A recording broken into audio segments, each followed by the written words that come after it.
श्रीपादवल्लभ दिगंबरा दिगंबरा श्रीपादवल्लभ दिगंबरा दिगंबरा दिगंबरा श्रीपादवल्लभ दिगंबरा दिगंबरा दिगंबरा श्रीपादवल्लभ दिगंबरा श्रीपादवल्लभ दिगंबरा श्रीपादवल्लभ दिगंबरा श्रीपादवल्लभ दिगंबरा श्रीपादवल्लभ दिगंबरा दिगंबरा दिगंबरा श्रीपादवल्लभ दिगंबरा दिगंबरा दिगंबरा श्रीपादवल्लभ दिगंबरा दिगंबरा दिगंबरा श्रीपादवल्लभ दिगंबरा दिगंबरा दिगंबरा श्रीपादवल्लभ दिगंबरा मंडलिकावरदे हरि विठ्ठल श्री ज्ञानदेव तुकाराम पंढरीनाथ भगवान की माऊली ज्ञानेश्वर महाराज की जगद्गुरु संत सिद्धेश्वर महाराज की अवधूत चिंतन श्रीदेव दत्त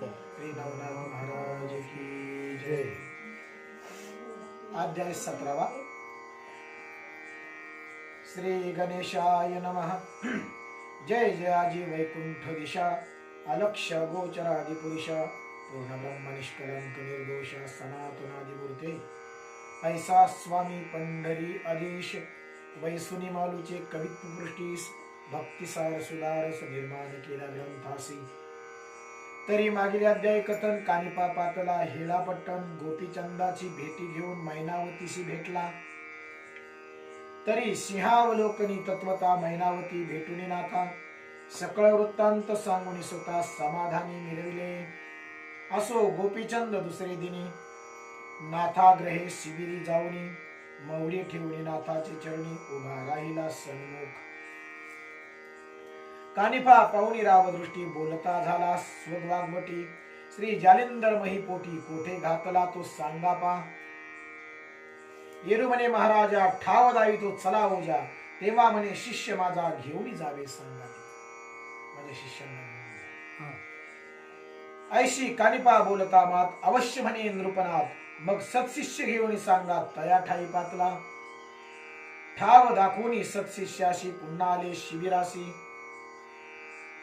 शिष्य म्हणती त्या ठायाशी पाहून आलो महाराजा मग रायाशी म्हणे कानिपनाथ जालिंदर काळाया कोणती रीत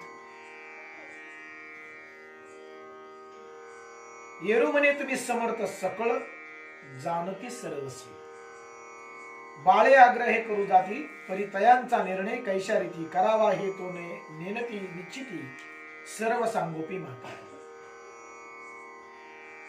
देवी माता पिता गुरु त्राता मारिता सर्व पारू तरी कैसे रीती हा विचारू आव्हानीजी महाराजा ऐशे बोलता नृपनाथ मग बोलता झाला गजकर्ण सूत तुझे रक्षावया जीवित विचार माझा ऐकीजे कारण जालिंदरनाथ बाहेर निघणार आहेत आणि ते 100% तुला शाप देतील किंवा भस्मही करतील त्यामुळं काहीतरी एक पद्धती आपण ठरवली पाहिजे त्यांना कसं बाहेर काढायचं आणि तुझं रक्षण व्हावं यासाठी माझ्याकडे एक पद्धती एक विचार तुझ्या जीविताचं रक्षण व्हावं यासाठी कनकरोपी ताम्रवर वर्ण पितळ लोहधातू पूर्ण 5 पुतळे करून आण तुझं समान हे राया तुझ्यासारखे किती पुतळे बनव 5 पुतळे बनव ऐशी आज्ञा करिताची नाथ प्रेरले राये ग्रामात दूत हेमकार लोहकारा सहित ताम्रकारक आणले ते पुतळे बनवणारे बोलावले जे परम कुशल अतिनिगुती लक्ष्मी सोडिले हेराप्रती धातू ओपुनी तयांचे हाती पुतळ्यांते योजिले मग ते आपले धिकोटी पुतळे रचले मेनावरती कशावर रचले मेनावर नाथा लागी दावणी दृष्टी रसयंत्री होती रसयंत्री म्हणजे साच्यामध्ये पाहुणी दिन अतिसुदीन मग नृपास पुतळे घेऊन पाहता झाला गुरुस्थान विशाळ बुद्धी कानिफा ते 5 पुतळे वेगवेगळ्या धातूंचे बनवले होते ते पुतळे घेऊन आता ज्या ठिकाणी जालिंदरनाथ गर्दीत होते त्या ठिकाणी ते आले गर्दी काठी आपण बैसून पुतळा ठेवणी हेमवर्ण गर्दीच्या कडेवर स्वतः बसले राजा हाती कुदळ देऊन घाव घाली म्हणत असे गाव घालिता परिलग बघा पुसता स्वामी नाव सांगा हा सांगितल्यावर याती वेगा गर्दी बाहेर निघे की गाव घालायचा हा आणि आवाज खाली गेल्यानंतर खालून आवाज येईल हा कोण आहे नाव सांगा पटकन बाहेर निघून यायचं हा नाव नसा ऐसे सांगून प्रथम रायाते मग कुदळी दिलेली हातात हा उपरी चिरंजीव प्रयोगाते भाळी चर्चेली विभूती गोपीचंद्राजी हा पुतळा ठेवून मध्यगरती मागे उभा राहिला नृपती पुतळ्याच्या मागे उभा राहिला. हा लवकर घाव घाली क्षिती आतून पुशे महाराजा कोणी येऊन घातीला घाव वेगी मध्ये का तयाचे नाव नृप म्हणे मी राणीव गोपीचंद असे की हा राय सांगताची नाम निघाला होता गर्दीतून श्री जालिंदराचे शाप वचन कनक प्रतिमेत झगटले सोन्याच्या प्रतिमेला त्या पुतळ्याला येऊन ते शाप लागले. हा तीव्र शाप वैश्वानर व्यापिले कनक पुतळ्याचे शरीर क्षण न लागता महिवर भस्म होणे पडले सोन्याचा पुतळा तर जळूनच पडला भस्म होता कनक प्रतिमा दुसरा ठेविला उगमा हा तयाही मार्गे नरोत्तमा पुन्हा गडती स्थापिले रौप्यवर्णी पुतळ्या मागे रौप्य आता चांदीचा पुतळा हा राव उभा केला वेगे पुन्हा विचारले सिद्धवगे कोण आहेस म्हणून हा पुन्हा सांगे नृप नाव गर्ती बाहेर वेगी घाव धाव जालिंदर शाप गौरव जळजळ खाक हो की ऐशे वदता शापोत्तर पुतळा पेटला वैश्वानरे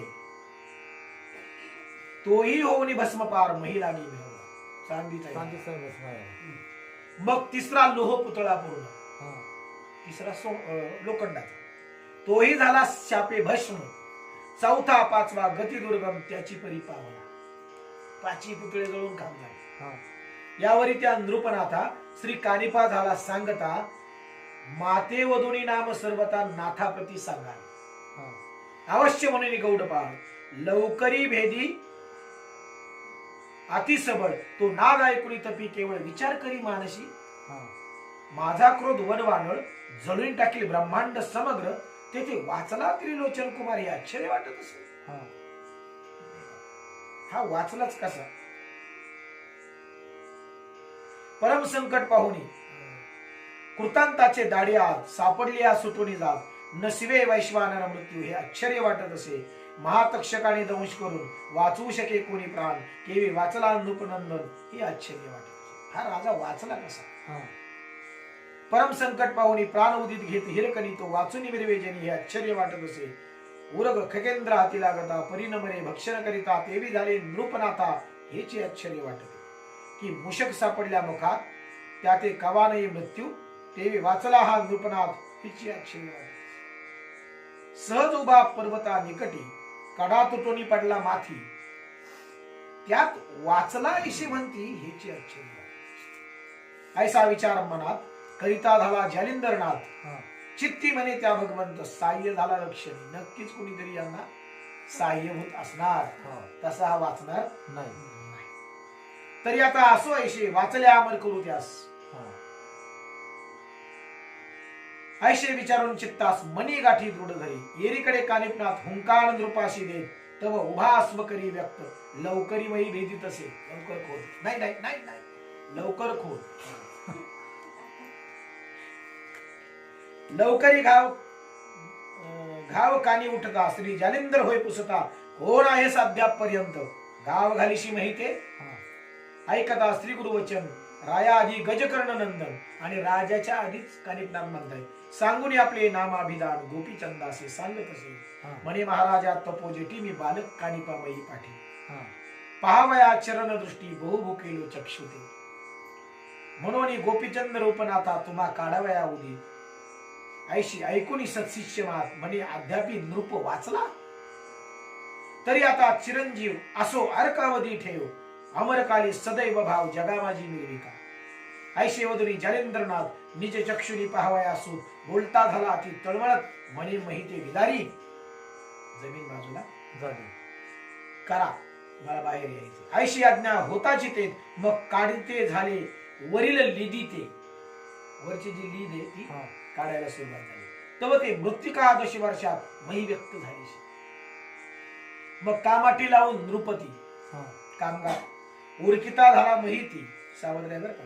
वरील प्रवाह वज्राप्रती जाऊन या भेदलासे. मग तो नाद ऐकून नाथ म्हणे आता बसा स्वस्थ. मग जलकोणी शक्रास्त्र वज्रास्त्र ते काढले. वज्रास्त्र काढले. हा. मग नाथ आणि गजकर्ण नंदन पाहते झाले उभय वदन. मग चित्ती मोहाचे अपार जीवन चक्षुद्वारे लोटले. मग गर्ते बाहेर येऊन नाथ प्रेमे अलंगिला सूत म्हणे बा प्रसंगे होतासी. म्हणून नृपनाथ वाचला. तू होता म्हणून हा राजा वाचला. परी गर्ते बाहेर येताची नाथ चरणी लोटला नृपनाथ. मग त्याते कवळोनी धरीत मौळी हात ठेवीत असे राजाच्या. हा. म्हणे वाळा प्रलय अग्नी त्यात निघलाशी वाचुनी. आता जोरी शरीर करणी तोरी मिरवे माहिती. अमर त्याला करून टाकले. हा.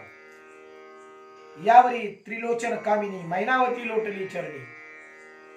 नेत्री अश्रुपात आणून स्वामी लागी बोलत असे. म्हणे महाराजा 11 वर्षात माते लुटली महात्मरात.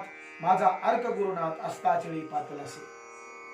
मित्र कुमुदिनी दिनवाणी हुरहुर पाहे जैशी तरणी. की मम बालकाची जननी गेली कोठे कळेना. की मम वत्साची गाऊली कोणे राणी दूर गेली. समळ वत्साची आशा सांडली तिकडेची गुंतली कैसी. कामम चकोराच्या उड्ड गणपती कैसा पावला अस्तगती. की मज चातकाची अर्थी ओस घन पडियला. सदा वाटे हुरहुर जीवा. मैनावती म्हणती काय जालिंद्रनाथांना.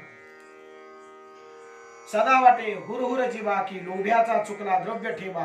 की अंधाची शक्ती काठी टेकावा. कोणे हरून नेलीसी. ऐशी 11 संवत्सर मास गेले महाविकार. ऐशे बोलोनी नेत्रीपूर अश्रुघन वर्षत रडती. हा. मग तियेशी हृदय धरुनी नाथ स्वकरे नेत्राश्रू पुषित. तिन्ही बालके धरुनी यथार्थ माय हिलावे त्या. गोपीचंदाचे मुख कुरवाळून बोलता झाला अग्निनंदन. हा. वारे तुझे काय मन इच्छित असे मनस. तुझं काय म्हणणे राजाला विचार. हा. राजवैभवा भोगावे की आत्मी समयोग्यता मिरवावी. तुला राजभोग भोगायचा आहे की तुला आत्मलाभ पाहिजे. हा. कोणते तुझे मन मनी भावे तैसा योग घडेल बा. तुला जे पाहिजे तसं होईल. अशा स्वस्त शाश्वत 2 पद राज्य वैराग्य मार्गभेद तरी तुझं आवडे तोची वृंद स्वीकारी का बालका. तुला जे आवडेल म्या तू ते केले अमरपणी. हा. परी तैसे नाही राजमांडणी. अनेक आले अमृत दाटोनी मृगजळा समानते. बारे संपत्ती अमर कैशी तेही आटेल काळ वेळेशी. किती संपत्ती असली राजपाट जरी आले आतापर्यंत असे किती राजे झाले आणि संपले. बरोबर. राजपाट कधी टिकला नाही आणि जमवलेली संपत्ती सुद्धा कधी कुणाची राहिली नाही. ती कधी ना कधी आटणार आहे कधी ना कधी संपणार आहे. दिसते तितके वैभवाशी नाशिवंत आहे बा. हे सगळं नाशिवंत आहे. बारे पूर्वी राज्य सांडून कित्येक बैसले योग्यात येऊ. पूर्वी सुद्धा कित्येक राजांनी राजपाटाचा त्याग केला हा. आणि जंगलामध्ये जाऊन तपश्चर्या केल्या संन्यास घेतले योगी झाले. त्यामुळं परी तो योग सोडून राजवैभवा नातळला. अनेक राजे योगी झाले हा. पण एखादा असा योगी नाही का तो राजा झाला. बरोबर. इतिहासामध्ये असे अनेक राजे ज्यांनी आपलं राज्य सोडून दिलं आणि ते संन्यासी झाले योगी झाले. पण असं उदाहरण कुठंच नाही की एखादा योगी राजा झाला. बरोबर. पाहे गधी वैभव मही लागी केवढे नाव. परी तो सोडून सकळ वैभव योग क्रिया आचरण. गादीसूत म्हणजे विश्वामित्र. विश्वामित्र हे सुद्धा राजे होते हा. पण त्यांनी राजपाट सोडला हा. आणि ते नंतर विश्वामित्र ऋषी झाले. उत्तानपाद महीवरती जो उत्तानपाद राजाची त्या दिवशी मी कथा सांगितली. हा. ध्रुव बाळाची वडील. हा. काय नेऊन अशी संपत्ती. तो तर राजा होता ती संपत्ती अमाप होती. हा. परी सुताची कामशक्ती वेगेजनी दाटलीशे. तस्मात अशाश्वत ओळखून बाते झाले सनातन. तरी आता केवते मन इच्छिते ते मत सांगे. जे अशाश्वत आहे, जे संपणारे, जे नासणारे, हा ते त्यांनी ओळखलं, बरोबर ते त्यांनी सोडून दिलं हा आणि ते शाश्वताच्या मागे गेले, ती योगी झाली. तुझं काय म्हणणं आहे तेवढं मला सांग. गोपीचंद राजांना हा. जालिंदरनाथ म्हणतात. गोपीचंद विचार करी मनात, राज्य वैभवी सामर्थ्य गळीत, हा योगी जालिंदरनाथ चिरंजीव मिरवत असे. आज 11 वर्षपर्यंत घरत गलित पचला योगीनाथ, जेने यम शरणागत पायातळी लोळत असे. संपत्तीत काय घेऊन बसला? बरोबर जालिंदरनाथांकडे काय संन्याशी येते, पण यम पायाजवळ लोळतोय. आज ते चिरंजीव आहे. हा आज 12 वर्ष ते करते तसे तसे राहिले. संपत्तीत काय, राज्यात काय? जेने कृतांत निर्बळ केला, जो राज्य मिळवून खळ ठेला, हेम करणे अशक्त झाला परिसलो हा कारणे. सुरभी त्रैलोक्या समा कामना, पूर्ण करील शुद्धार्थ वचना, ती स्वपोटा रानोराना शोधील काय तुलना ते. ब्रह्मांडावरील जयाची सत्ता, तो कोण अर्थी दरिद्रता, बरोबर भोगील काय अशी वार्ता श्लाघ्य दिशेना बोलाया. याची ब्रह्मांडावर सत्ता आहे, तो त्याला गरीब म्हणून चालेल का? नाही तरी ते वैराग्य वाक्य सदन साध्य करावे काय म्हणे, ऐसा पश्चाताप दारून चित्ता माझी ढवरला. मग म्हणे गुरु महाराज, इंधनी अग्नी होता सज्ज, देवी विधानची तैसे विराजे पावका स्पर्श झाली. तरी आता सरते पुरते आपल्या समान करा नाते. मला हे राज्य नको, ही संपत्ती नको, हा. मला तुमच्यासारखंच करून टाका. आळी भृंग न्यायमते करुणी मिरवी महिषी, ऐकोनी दृढोत्तर वचन, स्त्री गुरु स्वकराते उचलून, पृष्टी थापटी वाचे वचन, गाजी गाजी म्हणत असे. पाठ थोपटली गोपीचंद राजाची. हा वाह, नाही का? कारण विवेकी माणूसच हा विचार करतो, आणि ज्याच्याकडे विवेक आहे तोच माणूस विचार करतो. तो माणूस, त्याला या गोष्टी समजतात. हा कोणत्या? योग्य आपल्यासाठी काय आहे आणि अयोग्य आपल्यासाठी काय आहे. प्रत्येक माणसाला या गोष्टी कळतातच, की चांगलं काय आणि वाईट काय हे प्रत्येकाला समजतं. आपल्यासाठी योग्य गोष्ट कोणती आणि आपल्यासाठी अयोग्य गोष्ट कोणती हे प्रत्येकाला कळतं. पण कळत असून योग्य स्वीकारणं आणि अयोग्य जे आहे ते टाकून देणं हे सगळ्यांनाच जमत नाही. प्रत्येकालाच माहिती आहे की दारू ही प्रत्येकासाठी अयोग्यच आहे, पण म्हणून पिणारे प्यायचं सोडतात का? म्हणजे ते अयोग्य असून त्यांना ती सुटली का? त्यांना अयोग्य आहे हे कळतंय, सुटत नाही. तसं योग्य अयोग्य जरी समजत असलं ना, तरी आपल्यासाठी जे योग्य आहे ते स्वीकारणं आणि जे अयोग्य आहे ते टाकणं ही सुद्धा कठीण गोष्ट आहे. बरोबर राजानं ते बरोबर ओळखलं की माझ्यासाठी योग्य काय, राज्य योग्य आहे की या नाथांसारखंच मी झालेलं योग्य आहे, हे गोपीचंद राजानं ओळखलं. त्यानं विचार केला की या नाथांनी आज 12 वर्ष गर्दीत काढली, कुठलाही डंक नाही. हा ज्या नाथांच्या पायावर प्रत्यक्ष यम लोळण घेत आहेत, जे चिरंजीव अमर आहे आणि ज्यांची ब्रह्मांडावर सत्ता आहे, या राज्याची काय गमती. बरोबर त्यांनी ते ओळखलं आणि मला तुमच्यासारखंच करून टाका, हा हे जालिंदरनाथांना गोपीचंद राजांनी सांगितलं. म्हणजे काय, ते मागे मी सांगितलं होतं ना, कल्पतरू असतो, त्या कल्पवृक्षाच्या खाली बसलो बरं का, हा की मनात जी इच्छा निर्माण होती ती पूर्ण होती. पूर्ण होते.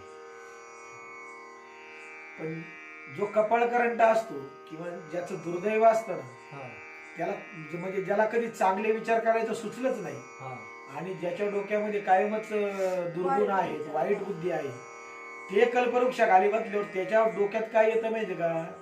भूत जर आलं मला जर खाल्लं तर त्याच्या डोक्यात तेवढी गोष्ट, बाकीचे विचारच केलेले नाहीत. हा मग ते कल्पवृक्षाखाली बसून जर भूताची आठवण करतोय, समोर भूत उभं राहून खाणार नाही का? हा ना त्यासाठी चांगलं विचार करण्याची सुद्धा बुद्धी असावी लागते. हा आणि आपल्या बुद्धीत चांगले विचार येणं किंवा आपल्या मनामध्ये चांगले विचार येणं याच्यासाठी सुद्धा कृपा असावी लागते. बरोबर नाही का? प्रत्येकाला देवाचं वेड लागतं का? नाही. प्रत्येकच भजन करतो का? नाही. प्रत्येकाला जमतं का ते? नाही जमत. त्याचं कारण आहे, आज सगळ्यांनाच भजन जमलं असतं तर सगळे संत झाले असते, सगळ्यांना योग जमला असतं तर सगळे योगी झाले असते, हा. सगळ्यांना ज्ञान असतं तर सगळे ज्ञानी झाले असते. तसं नसतं ते. बरोबर. त्याला अनेक जन्मांची पुण्य असावी लागते. बहुत सुकृताची जोडी मनोनी विठ्ठली आवडी. देवाची आवड निर्माण व्हायला सुद्धा पुण्य असावं लागतं. पूर्वजन्मी आम्ही बहु पुण्य केले, पूर्वजन्मी आम्ही बहु, तेव्हा या विठ्ठली कृपा केली. बरोबर. पूर्वजन्मात आमची पुण्य असेल तेव्हाच देवाची गोडी आवड निर्माण होते, की कोणाला होत नाही. भक्ती असो, नामस्मरण असो, योग असो, हे वाघिणीचं दूध म्हटले. हा. त्याला काय म्हटलंय? वाघिणी. वाघिणीचं दूध. आणि वाघिणीचं दूध कुणालाही पचत नाही. वाघिणीचं दूध पचवायला सुद्धा वाघाचा बछडाच पाहिजे, हे लक्षात ठेवा. वाघिणीचं दूध साध्या भांड्यात सुद्धा ठेवता येत नाही. ज्ञानेश्वर महाराज ज्ञानेश्वरीमध्ये सांगतात की वाघिणीचं दूध ठेवायला सोन्याचंच भांड लागतं. हा. वाघिणीचं दूध दुसऱ्या कोणत्याच भांड्यात थांबत नाही. दुसऱ्या भांड्यात जर ते ठेवलं तर त्या भांड्याला छिद्र पाडून ते निघून जातं, सांगून जातं. हा. म्हणून वाघिणीचं दूध ठेवायला सुद्धा सोन्याचंच भांड लागतं. आणि वाघिणीचं दूध कुणालाही पचत नाही, त्याला वाघाचा बछडा पाहिजे. तसं भजन, कीर्तन, योग, ज्ञान, अध्यात्म, हा. आत्मज्ञान या गोष्टींसाठी सुद्धा पुण्य असावे लागते, संतांची कृपा असावी लागते, आशीर्वाद असावे लागतात. त्याच्याशिवाय या गोष्टी घडत नाही. म्हणून तुमच्याही या ठिकाणी हे जे चाललंय, कुठंतरी तुमचं पूर्वजन्मीचं पुण्य असेल, कुठंतरी तो साठा असेल, तो आता तो उदयाला आला. म्हणून तुमच्याही ठिकाणी हे आख्यान सुरू आहे. म्हणून मी तुम्हाला रोज काय सांगत असतो, तुम्ही जागे व्हा आणि जागेपणी ऐकत राहा. काय होतं, मी परिसाचे माग सांगितलं, गळ्यात अडकून फिरला पण त्याची किंमतच त्याला कळली नाही. हा, तो काय गळ्यात त्यानं ते लोखंड बांधलं आणि नदीवर गेला परीस शोधायला. त्याला कोणतरी सांगितलं की नदीवर परीस सापडेल. नदीवर दगडे असतात ना, गोटे असतात, जा म्हणलं नदीवर त्या गोट्यांमध्ये कुठेतरी परीस मिळेल तुला. मग त्यानं लोखंड, परीस कसा ओळखायचा? लोखंडाला लागलं की सोनं होतं त्याचं. मग तो नदीवर गेला, दगड गोटा उचलायचा आणि त्या गळ्यातल्या लोखंडाला लावायचा, फेकून द्यायचा, उचलायचा लावायचा फेकून द्यायचा, उचलायचा लावायचा फेकून द्यायचा. दिवसभर हा कार्यक्रम त्याचा चालू राहिला. शेवटी संध्याकाळ होईपर्यंत त्यानं तेच उचलायचा, लोखंडाला लावायचा, फेकून द्यायचा. संध्याकाळ झाली, सूर्य मावळला. म्हटला आता काय परीस सापडत नाही, आता चला घराकडे. म्हणला अंधार पडलाय. म्हणून त्यांनी सहज गळ्यातल्या लोखंडाकडे पाहिलं तर त्याचं केव्हा सोनं झालं. म्हणजे परीस हातात येऊन आणि तो त्याच्या हातून गेला. तशा काही गोष्टी असतात की आपल्याला सद्भाग्यानं प्राप्त होतात, पण आपण ते ओळखत नाही, ते जाणत नाही आणि मग ते आपल्याकडून निष्ठून जातात. बरोबर. म्हणून बऱ्याच गोष्टींच्या, काही या गोष्टींच्या बाबतीत आपण जागं राहणं गरजेचं आहे. ते भाग्य ओळखणं ही फार महत्वाची गोष्ट असते. ते ओळखलं पाहिजे आपण. आपल्या ठिकाणी हे घडतंय याचा अर्थ कुठंतरी आपली काहीतरी पुण्य असेल, काहीतरी आपण कुठेतरी चांगलं केलं असेल, किंवा कुणाची तरी कृपा असेल. बरोबर.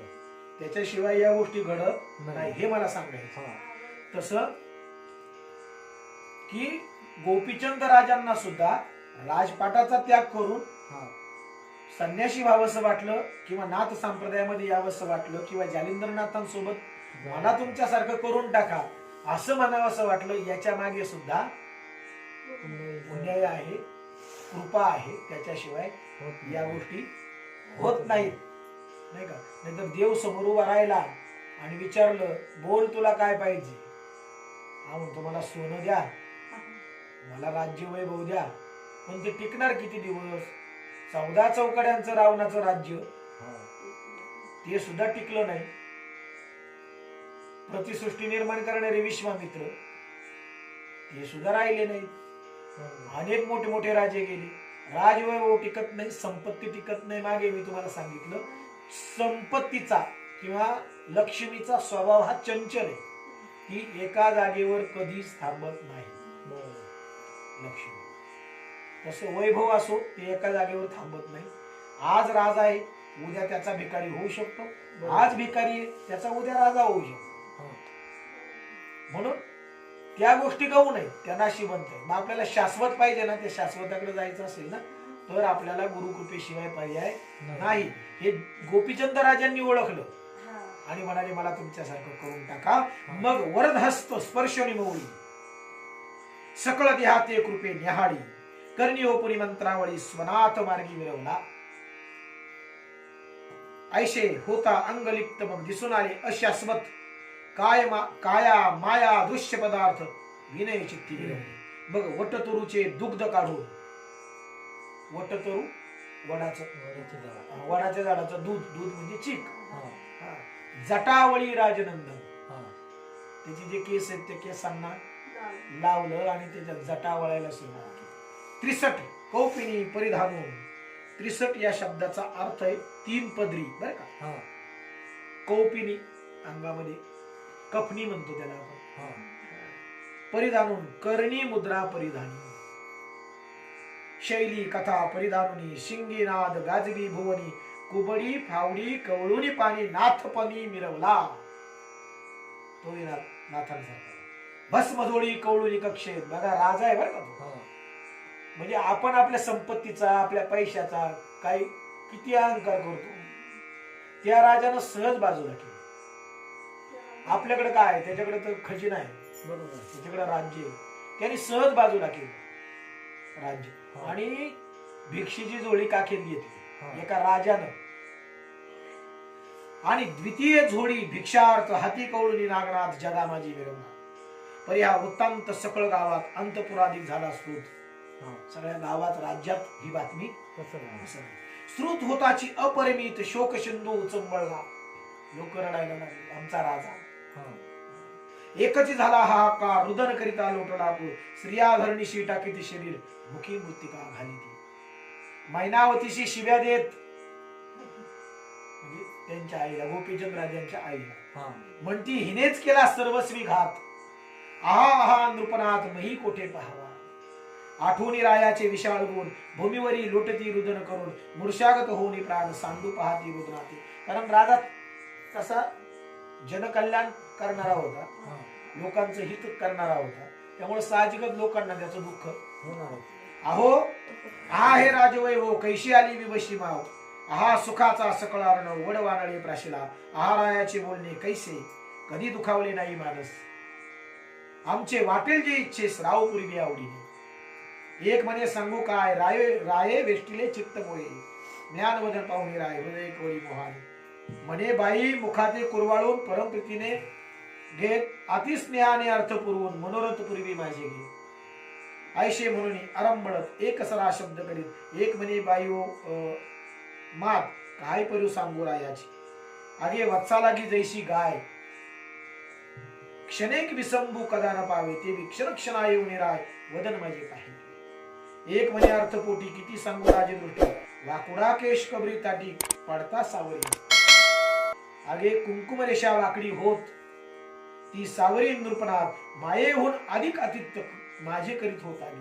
त्या स्त्रियांमध्ये चर्चा चालली की राजा कसा होता. ऐशे म्हणून धरणी अंग धडाधोडी टाकी ती सुभाग्य. म्हणती विधात्या बरवा भांग निजवाडी रेखला. मस्तक धरणीवरी आपटती दडदडा हस्ते हृदय पिटिती. मही गडबडणी पुन्हा उठती पुन्हा सांडिती शरीरात. म्हणती राया तुझे विना आता कोण करील संगोपन. आता आमचे सकळ प्राण प्रत्र देशा जातील हो. ऐशे म्हणून आरंभळती अट्टाहसे हृदय पिटती. मृत्तिका घेऊन मुखी घालिती केस तोडिती तटातट. म्हणती आहाराया तीन वेळा शय्यवून उठती पाजशी जळ. ऐसा कनवाळू असुनी निर्मळ सोडून कैसा जाशी रे. कारण ते आता नाथांबरोबर जाणार आहेत ना. आहाराया शयनी निजता उदर चापशी आपुल्या हाता. रिक्त लागता उठवणी तत्वता भोजन घालीत होतासी. ऐसा कनवाळू तू म्हणी आता कैसा जाशी सोडूनी. ऐशी म्हणून शरीर धरणी धडारुनी टाकिले. म्हणे रायाचे स्वरूप पाहताची पुर तसे कंदर्प. तरी त्या स्वरूपाचा झाला लोट कोठे पाहू महाराजा. एक म्हणे नोहे भरता प्रत्यक्ष होती आमची माता. कैसे सांडूनी जात आता निढळवाणी पाडसा. एक म्हणे माझी हरणी कैशी पाडसा जात सोडूनी. एक म्हणे माझी कुर्मिनी कृपादृष्टी अवगतली. एक म्हणे मज मिनाचे जळ कैसे अटले अब्धीचे जळ दुःखारकाची झळाळ सहावे नाव माय. एक म्हणे माऊली माझी स्नेहाचा पाना पाजी वियोग काननी चुकुराजी कैशी झाली दैवाने. एक म्हणे आमची पक्षिणी अंडज समान पाळिले धरणी आता चंचू स्नेहे करुणी कोण उपयोग रसा. त्यांची चर्चा चालू. एक म्हणे मज चातका कारण भरता नोहे गे अंबुद स्थान परम स्नेहाचे पाजिता जीवन आजी ओस कैसा झाला गे. ऐशे म्हणून अरंबळती एकमेकींचे गळा पडती रडती पडती पुन्हा उठती अरंबळती आक्रोशी.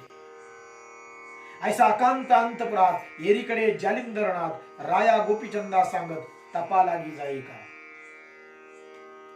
परी राया एक मात सुरत्नपणाचा पाहू हेत तुझ्या स्त्रिया 1800 भिक्षा मागे काय. पहिल्यांदा तपाला जाण्याच्या आधी किती पत्नी आहेत तुझ्या स्त्रिया 1800 पत्नी आहेत. पहिल्यांदा त्या राण्यांच्या घरी जाऊन भिक्षा मागायची. ही माया तोडायचं काम चालू. कारण योग्याला माया नसावी लक्षात ठेव. म्हणून पहिली भिक्षा तू तुझ्या घरी मागायची. तुझ्या पत्नीकडे तू भिक्षा मागायची दारांचा. अलक्ष आदश निरंजन ऐसा सवाल मुखे ओढून अंतपुरात संचार करून भिक्षा मागे बालका तू जा तुझ्याच राज्यात तू भीक मागायची. म्हणजे बघा राजावर काय परिस्थिती येऊ शकते. अर्थात ही परिस्थिती आली नाही तर गोपीचंद राजांनी स्वतःच हित ओळखले. पण ही जी माया आहे कारण परमार्थामध्ये किंवा योगामध्ये कधी पण जे आपली संसार आहे ना तो आपल्याला मागे ओढतो. बरोबर. परमार्थात पुढे जाऊ देत नाही. परमार्थात पुढे जायचं असेल तर संसाराची माया तुटली पाहिजे. नाही तर मग हा योगी होऊन जायचा आणि पुन्हा मागे यायचा. एक गोष्ट सांगतो. दोघे नवरा बायको शिकले. दोघे शिकले. काय असावं एक कमी आणि एक वरचढ असलं तर चालतं. पण दोघे सारखे वारखे नको मग त्यांच्यात भांडणं. बरोबर. आता दोघांमध्ये भांडणं व्हायची. रोज भांडण काही ना काही कारणावरून. चहात साखर जास्त झाली भांडण. भाजीत मीठ कमी झालं भांडण. आणि भांडण झालं का याचा शेवटचा शब्द असायचा परत जर असं केलं तर मी संन्यास घेऊन निघून. त्याचा शेवटचा शब्द काय काही बिचारी गप राहायची की कडाक्याचं भांडण व्हायचं. मग तो शेवटी काय म्हणायचा परत जर असं केलं तर मी संन्यास घेऊन निघून जाईल. बाई काच करायला लागली. काळजी करायला लागली. बाई माझा नवरा निघून गेला तर माझं कसं. शेजारणीच्या लक्षात आलं. एक दिवस शेजारीने भेटली. म्हटले जरा बारीकच झाली म्हणली लग्न झाल्यापासून. जरा नाही का लग्न झालं तेव्हा बरी होती तब्येत. जरा काय काळजी का बाई तुला काही जाच आहे का काही त्रास आहे का. मग तिनं सांगितलं काय सांगू म्हणे भांडणं कोणाची होत नाही नवरा बायकोची भांडणं होतात म्हणे काय पण आहे ना म्हणे आमचे हे आहेत ना भांडणाच्या शेवटी एक वाक्य जरूर वापर त्या संन्यास घेऊन निघून जाईल. म्हणे यांनी जर संन्यास घेतलं तर माझं कसं. शेजारी मंत्र द्यायला चांगली होती. ती म्हणली उद्या जर भांडण झालं आणि तुझा नवरा जर तुला म्हणला संन्यास घेऊन निघून जाईल तर सरळ त्याला म्हणायचं जा त्याला भाकरी दे आणि दे काढून. ती म्हणली पण गेला खरंच तर तुला काय करायचं म्हणे दे कर तर खरं म्हणली मी सांगते तसं कर. दुसऱ्या दिवशी असंच कसे धरून तरी भांडण झालं. भांडण झाल्यावर मग शेवटी शेवटचा शब्द पुन्हा जर असं केलं ना संन्यास घेऊन निघून जाईल. ती म्हणली ह्या भाकरी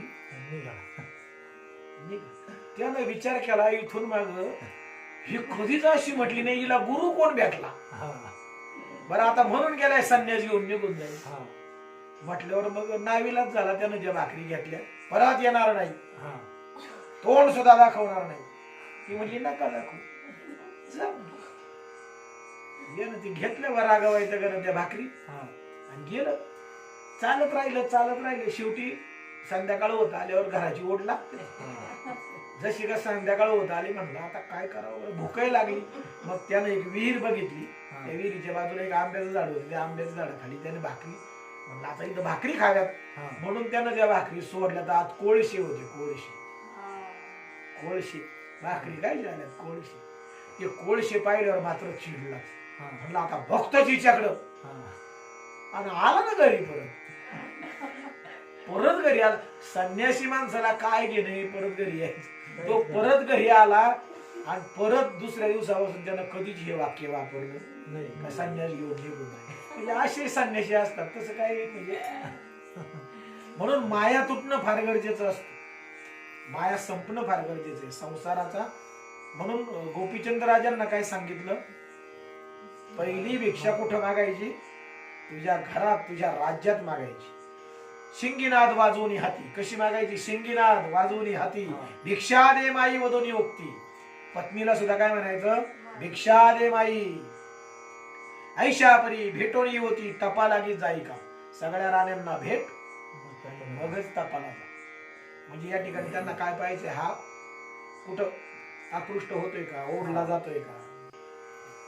मग अवश्य म्हणेनी नृपनाथ, संचार करी अंत प्राप्त. अलक्ष निरंजन मुखे वदत, माई भिक्षा दे म्हणत असे. ते पाहुणी त्या युवती महाशोकाब्दीत उडी घालती. एकच कोल्हाळ झाला क्षिती, नाद ब्रह्मांडी आदळत असे. एक हाती तोडीती केसाती. आता नवरा जर आपल्याला आई म्हणतोय आणि भिक्षा वाढ म्हणतोय म्हटल्यावर नाही का, एक हाते तोडीती केसाते, एक मृत्तिका घालीती मुखाते, एक म्हणे दाही दिशा ओझ दिसत, दाही विभाग झाले. एक धुळीत लोळती, एक उठून पुन्हा पडती, एक हृदय पिटून हसती आदळती मस्तके. एक पाहुणी रायाचे स्वरूप म्हणती, हा कैसा भूप, सविता रूपी झाला दीप, खद्योत्पणी मी दिसत असे. आहा राव वैभवार्णव, कैसा दिसतो दीनभाव, की मेरू मांजार सोडून सर्व मशक दृष्टी ठसाव. आहा राय हस्ते करून अपार याचका वाटी धन, आता कक्ष जोडी घेऊन मागे कणकण घरोघरी. काय राजाचं वैभव होतं. एक वेळ अशी होती की जगाला किंवा साऱ्या राज्यात तो संपत्ती वाटायचा, आणि आता वेळ अशी आली की घरोघर दाण्यासाठी भिक्षा मागावी लागते. ऐशे म्हणून आरंभळती, धरणीवरी अंग टाकीती, पुन्हा उठून अवलोकिती, म्हणती आहा काय झाले. अहो नृप तो अंतपुरांगणी, उपदेश माफ करा आदेश निरंजन व देवानी, मुख्य नायिका लोमावती राणी रायापाशी पाती. त्याची मुख्य जी राणी होती लोमावती. मुख चंद्रगळे बोलुनी, नैनी अश्रुपार जीवनी, राया लागी पाळा घालुनी, वेष्टुनिया बोलती त्या. तिचे मागे चंपिका कारंती, उठून येतात मागे समजती, राजश्री अट्टहास करती, धाव घेई मागे लढमका. म्हणती राया असो कैसे, घडून आले ईश्वर सत्यशे, पण येथेच राहून पूर्ण योगा संपतीचे. महाराजा कशाला जाता जंगलात कुठेतरी तब्दीत करायला? तुमचा काय योग असो तो इथंच राहून करा. आम्हा दारिद्र्याचे स्वरूप मांदूस, लोपू नका सहसा म्हैस, आम्ही तुम्हा वाचून दिसतो स्थानावीन शरीर जैसे. हे राया आम्ही स्त्रिया कोटी, परम अंधमही पाठी, तरी आमची सबळ काठी, टेका हरू नका जी. तरी येथेच योग आचरावा, आम्ही न छळू विषय व्हावा. इथंच योग करा, आम्ही तुम्हाला कुठलाही त्रास देणार नाही. परी तव स्वरूपाची या ठेवा, पाहुनी तो शांत करू की. पण तुमचं तोंड तर पाहायला मिळेल. इथंच थांबा, जाऊ नका. जैसे जीर्ण कडतर परी म्हणावा वैभवी थोर छत्रपेवी, तव आश्चर्य सर्व पवित्र वैभव मंडन अंबाशी, तरी मानेल तेथे पर्णकुटिका, बांधुनी देऊ जड जडीत हटका. आम्ही 12-16 शत बायका सेवा करू आदराने. तुम्ही म्हणाल तिथं तुम्हाला झोपडी बांधून देऊ, कशी? जड हिऱ्यासहित. आता ते तर सोडलं होतं. आणि आम्ही सगळ्या बायका तुमची काय करू? सेवा करू, पण इथंच राहा. सवर्णे शिंगी देऊ मडवून, तुमची शिंगी चांगली सोन्यानं मडवून देऊ. ती शिंगी नाही का? आणि रत्नविकी शैली परिधारून, कनकचिरी कांता घालून, सुख संपन्न भोगावे. मुक्त रत्न हिरे माणिक संगीत करून, हाटकी देख त्याते भूषण मुद्रा अलौकिक, सुख संपन्न भोगावे. लोड तिवारी वंचक सुगम, गादी तोषकाती गुलम, तरी भस्म सानिध्य करून सुख संपन्न भोगावे. तुमच्या झोपडीत गाद्या बिद्या सिंहासन सगळं टाकून देतो, पण इथंच राहा नाही का. भिक्षा तुकडे सूक्ष्म कठीण, तेजुनी सेव्या षड्रासान्न, घृत दुग्ध दही सेवी पक्वान, हे सुख संपन्न भोगावे. कशाला भिक्षेचं अन्न खाता? तूप दही दूध सगळं आहे नाही का, पक्वान नाही. एकट सेवी तिची कानन, दासदासी सेवक जन, सेवा करती सोडशोपचारान, हे सुख संपन्न भोगावे. चवा चंदन अर्गजा सुवास मार्जन करू तव ध्यास तरी धिक्कारुनी तृणास सुख संपन्न भोगावे हत्ती घोडे शिबिका सदन टाकुनी कराल तीर्थाटन तरी चालाल ते दुःख तेजून सुख संपन्न भोगावे महाल चौकट संगीत रंगीत ते सांडूनी विपिन पडाल दुःखीत तरी ते तेजून राहा येत हे सुख संपन्न भोगावे. कशाला जंगलात जातात छत्र चामरे प्रजांकित तेजुनी फिराल अरण्यात एकटेपणे तेजुनी राहा येत हे सुख संपन्न भोगावे. भोगाक्षा खंजीर पद्मनयनी पदचुरिती कोमल पाणी तरी तृणांकुर शयन तेजुनी हे सुख संपन्न भोगावे. चंद्राननी गजगामिनी बोलती संवाद रसाळवाणी तरी यांचा त्याग करोनी हे सुख संपन्न भोगावे. ऐशा स्त्रिया संवादिती परी कोप चढला तयाच्या चित्ती त्या सगळ्या राण्या अशा बोलल्या खऱ्या पण राजाला दूर हो म्हणून युक्ती धिक्कारी ती तयार परी त्या मोहे वेष्टून बोलत राया एकटे पडावे अरण्यात तुम्हा सवे बातचीत कोण करील महाराजा. एकटच जंगलात राहाल कोण तुमच्या बरोबर गप्पा गोष्टी करील. एरी म्हणे अरण्य पोटी शिंगी सरंगी करील गोष्टी स्त्रिया म्हणती असन दृष्टी वसन कैसे होते राव म्हणे मही आसन अंबरासारखे असे ओढवण. स्त्रिया म्हणती शयनी कोण निजेल तुमच्या संगाती एरी म्हणे कुबडी फावडी शयन करतील दोन्ही थडी. स्त्रिया म्हणती शैत्य हुडहुडी कोण निवारी सांगावी. एरी म्हणे अचूळ ध्वनी पेटवा घेईल पंचाग्नी ते सबळ शीत निवारणी होतील योग साधावया. स्त्रिया म्हणती अलौकिक तेथे कोठे परिचारिका लोक राजासनी पदार्थ कौतुक देत होते अनुनिया. एरी म्हणे व्याघ्रांबर आसन विराजू वज्रापर मग धाव घेती नारीनर कौतुक पदार्थ निर्वावया. स्त्रिया म्हणती मोहव्यक्त कोणती असती मायावंत माय बाप भगिनी सुत अरण्यात कैशी हो. एरी म्हणे विश्वरूप घरघर आई घरघर बाप इष्टमित्र भगिनी गोतरूप शिष्य साधक मिरविती. स्त्रिया म्हणती षड्रसादी अन्न विपिन मिळतील कोठून. एरी म्हणे जी फळे सुगम षड्रसादी असती. सगळ्या प्रश्नांची उत्तरं दिली. स्त्रिया म्हणती वेचाया साधन विपिन मिळेल जी कोठून. एरी म्हणे ब्रह्मरूपाने घेऊ देऊ व्यवहारासी. स्त्रिया म्हणती फाटल्या कौपीन कपडे पुन्हा मिळेल जी कोठून. एरी म्हणे इंद्रिय दमन विषय कसोटी घालू. स्त्रिया म्हणती फाटल्या कंथा ते कुठून मिळेल जे समर्पा. एरू म्हणे योगाचरता दिव्य कंथा होईल. स्त्रिया म्हणती शिंगी सारंगी फुटून गेली या प्रसंगी मग गोष्टी कराव्या तरंगी कोण आहे तुम्हापाशी. म्हणजे सगळं शंका काढता येते. एरी म्हणे सगुण निर्गुण शिंगी सारंगी असती दोन आगमनिगमाचे तंतू होऊन सुख संवाद करीन मी. स्त्रिया म्हणती कुबडी फावडी जीर्ण झालिया लागती देशोधडी मग सुखशयनी निद्रा पहुडी कोण सांगेल कळी. एरी म्हणे खेचरी भूचरी उभय आदेह विदेह प्रकाश स्वरूपमय वाम दक्षिण घेऊन तन्मय डोळा लाविनी निरंजनी. स्त्रिया म्हणती शैल्य तुटून गेल्या पुन्हा नाल कोठून. एरी म्हणे मोक्ष युक्ती समान शैल्यभूषण मिरविन गे. स्त्रिया म्हणती कर्णमुद्रिका हरपोनी गेल्या नरपालका मग काय करशील वनी देखा नाथपंथी मिरवावया. एरू म्हणे ओ खेचरी भूचरी लुप्त मुद्रा कर्णद्वारी अलक्ष चाचरी अगोचरी लेवविला गुरुनाथे. ऐशे बोलता उत्तरा उत्तर म्हणे माई भिक्षा दे सत्वर. राण्यांना तव त्या धावती धरावया कर कंठी मिठी घालतात. ऐशे चांचुल्य गुणयुक्त दृष्टी पाहुणी नृपनाथ कुबडी फावडी उगारे दूर हो म्हणत असे. त्या जवळ यायच्या ना ते गुप्त पाहुणी मैनावती सिद्धार्थांना घेऊन हाती शीघ्र येऊनी पुत्रापती म्हणे भिक्षा घे नाथा. आईनं भिक्षा वाढली. मग भिक्षा घेऊन जोडी माते पदी अर्पी मौळी मग तेथून निघून तेवळी नाथापाशी पातला. मग जो झाला स्त्रियांत व्यवहार तो सकळ सांगितला उत्तर. मैनावती येऊन तत्पर तीही वदे वृत्तांताशी. अहो उभयतांचा वृत्तांत ऐकून मान चुकवी अग्निनंदन मग 3 रात्री रायाशी ठेवून बहुतार्थी उपदेशिला. मग लोमावतीचा उदर व्यक्त गोपीचंदाचा होता सूत. जी राणी होती लोमावती तिच्या पोटामध्ये गोपीचंद राजाचा मुलगा होता. मुक्तचंद नाम त्याचे. राज्यासनी वाहिला. त्या मुक्तचंदाला राज्याच्या सिंहासनावर बसवलं. स्वये जालिंदर कौतुके राज्यपटी केला अभिषेक मंत्री प्रजा सेवक लोक तया हाती ओपिले. राया गोपीचंदा सांगे वचन बाळे पाहे बद्रिकाश्रम. आता कुठं निघायचं तुम्ही. बद्रिकाश्रम बद्रिके दाराला मुनी नमन तापा लागे तू वैशेका. लोहकंटकी चरणानुष्ट देऊनी तपाची दावी कष्ट 12 वर्षे नियम स्पष्ट एकाग्नी रक्षावा. ऐसे सांगून तया ते मग प्रजा लोकादी समजते निघाले रायाशी बोलवायचे कानिपा सुद्धा जालिंदर परी प्रजेचे लोक शोक करती राया गोपीचंदाचे गुण आठविती नेत्री ढाळून या स्वरूपाती रुदन करीती अट्टासे म्हणती हा सांगो काही नृप नवे होती आमची आई वक्षाखाली सकळमही संबोधी तसे महाराजा ऐशेवरून तयाचे गुण आक्रंदती प्रजाजन परी आता पुरे करा विघ्न शोक मंदार खोचला तरुण पाषाणादी तरू पक्षी पशु जाती अपारू राया नृपाकरिता समग्र शोकाकुलिती मिरवली मग एक कोस बोलवून समस्त आणले अग्निनंदन जेथील ते संबोखून आश्वासित सकळांशी परी राया जाता ठाई ठाई धावून पाहता उंचमही म्हणती सोडून गेली आई कधी भेटणार माझा घडी घडी दृष्टी ऊर्ध्व करून पाहती रायाचे वदन कोणी मागे जाती धावून वदन पाहून येताती ऐसा राजा जाता दोन कोस मग सकळ मिरवले एक निराश मग मागे उलटून सांभारास ग्रामा माझी संचरले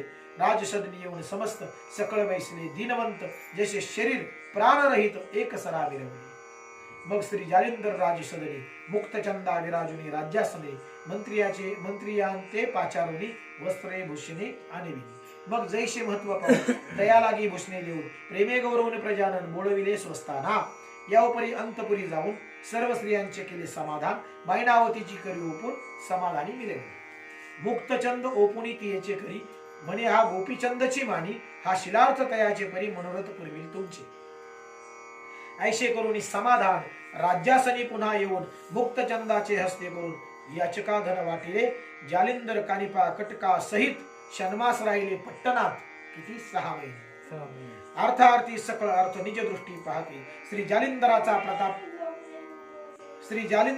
प्रताप सगन कोण करू पाहते विघ्न एरीकडे गोपीचंद रत्न भगिनी ग्रामात चालले तेथे कथा होईल अपूर्व ते पुढील अध्यायी ऐका सर्व अवधान पात्री घनभाव कथा स्वीकारा श्रोते हो नरहर वंशी धुंडीसूत मालू संतांचा चरणागत तयाचे रस निह धरुणे हे अवधान पात्री मिळवावे स्वस्ती श्री भक्ती कथासार समंत गोरक्ष काव्य किम्यागार सदा परिसोद भाविक चतुर सप्तदशाध्याय गोदा श्री कृष्णार्पणमस्तु शुभम भवतु कुंडलिकावर हरि विठ्ठल श्री ज्ञानदेव तुकाराम पंढरीनाथ भगवान की माऊली गणेश्वर महाराज की जगद्गुरु संत श्री तुकाराम महाराज की अवधूत चिंतन श्री गुरुदेव दत्त नवनाथ महाराज की जय। या अध्यायाची फलश्रुती पठण पद्धतीत पहिल्या अध्यायाप्रमाणेच या अध्यायाच्या पठणानं योग सिद्ध होऊन सन्मार्ग प्राप्त होईल।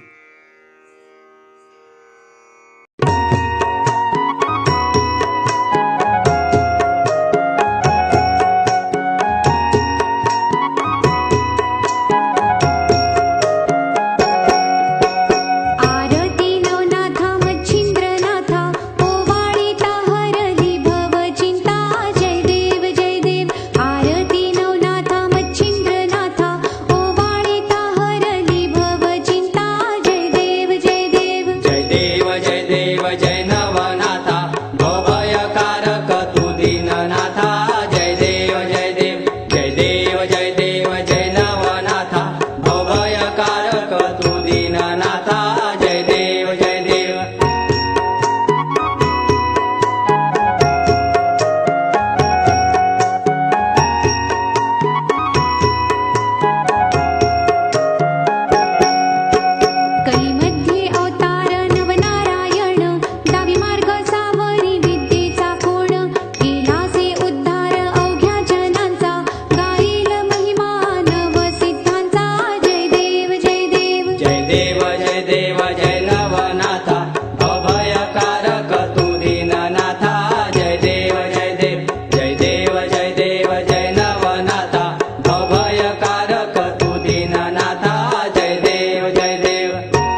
देव जय नवनाथा अभयकारक तू दीननाथा जय देव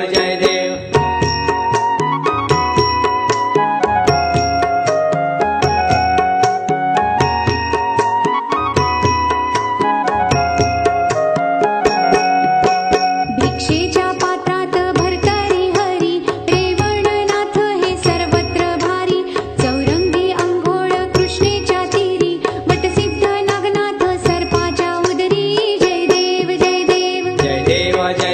जय नवनाथा अभयकारक तू दीननाथा जय देव जय नवनाथा अभयकारक तू दीननाथा जय देव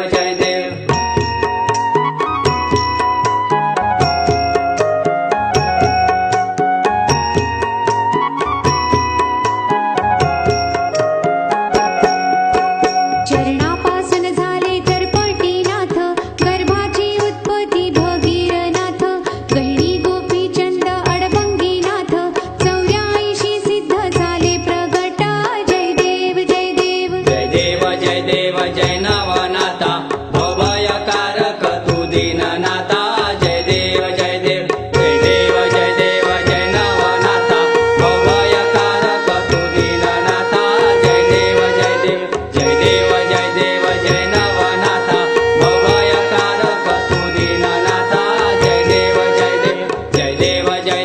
जय नवनाथा